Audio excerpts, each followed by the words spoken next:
Okay, if you're receiving this video, you're going to be purchasing a new home before you sell your current home. We call this a sale and recast. Very few mortgage banks do this, and we are one of those. We want to be able to explain in greater detail because it will take a little time to digest. Like all other starts to our process, it starts with the first communication and a pre-approval, and that's probably the step you're seeing this video at.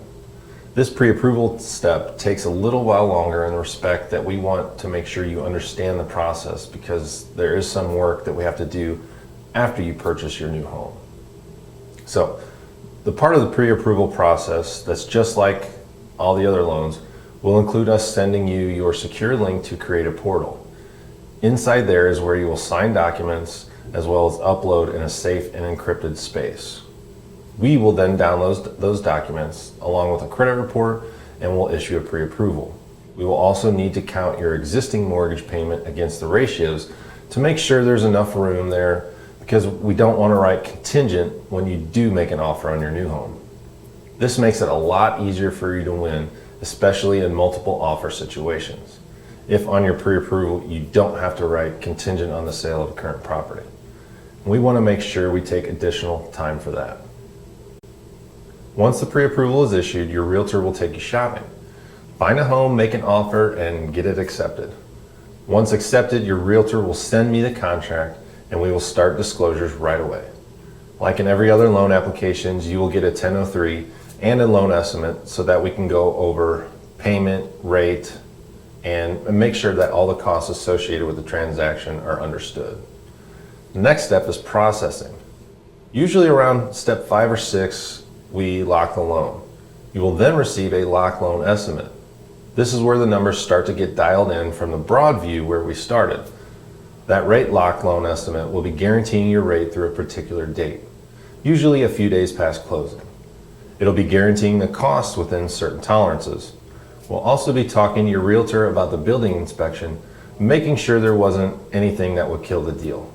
If all those check out, then we'll order the appraisal and send it to underwriting.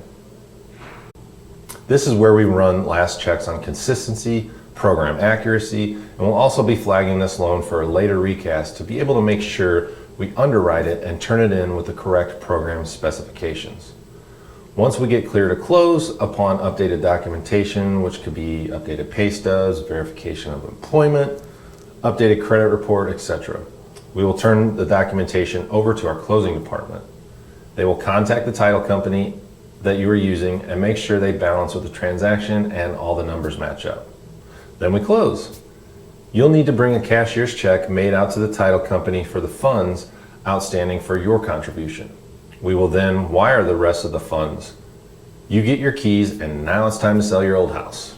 So step 10 post-closing, when you sell your old home, you'll be getting a lump sum when you close, and you can take that lump sum or a portion of that and pay down your newly obtained mortgage on the new home, paying it down to whatever particular point you choose.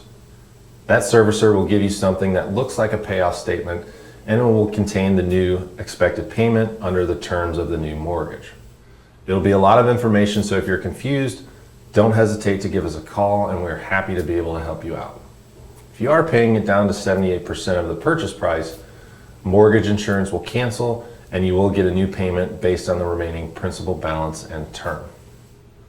Okay, I know that's a lot of information, so I'm going to let you take some time to digest that. Remember, the purpose of this video is that you have something to refer back to, but by all means, if you have any questions, give me a call. I'm happy to help. Take care.